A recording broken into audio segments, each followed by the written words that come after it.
স্বচ্ছ ও নিরপেক্ষ নির্বাচনের স্বার্থে নির্বাচন কমিশন সব ধরনের ব্যবস্থা নেবে বলে জানিয়েছেন ইসি আবুল ফজল মোহাম্মদ সানাউল্লাহ।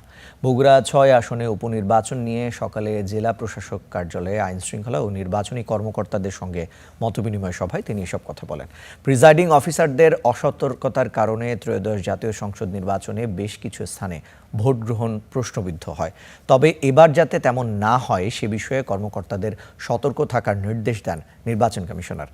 জানান, আগামী ৯ এপ্রিল বগুড়া ৬ আসনের উপনির্বাচনে আইন শৃঙ্খলা রক্ষায় ১৮ জন নির্বাহী ম্যাজিস্ট্রেট, ৮ প্লাটুন বিজিবি, সেনাবাহিনী, র্যাব, পুলিশ ও আনসার সদস্যরা দায়িত্ব পালন করবে। সভায় নির্বাচন কমিশনের সিনিয়র সচিব আখতার আহমেদ সহ রাজশাহী বিভাগীয় প্রশাসন, পুলিশ ও অন্যান্য বাহিনীর কর্মকর্তারা অংশ নেন।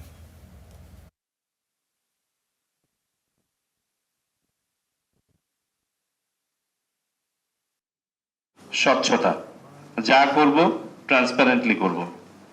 এই যে আজকে আমি কথা বলছি, এখানে সাংবাদিক ভাইরা দাঁড়িয়ে আছেন এই একই উদ্দেশ্যে, কারণ আমাদের কোনো সিক্রেটিভ আলোচনা করার কিছু নাই। যা আলোচনা করব খোলামেলা, আপনাদেরও কোনো কিছু লুকোনোর কিছু নাই। যা হবে সরাসরি জানিয়ে দিবেন। যখন আমরা বলছি নিরপেক্ষ, এটা শতকরা ১০০% নিরপেক্ষ। এখানে 1%ও ব্যত্যয়ের কোনো সুযোগ নাই।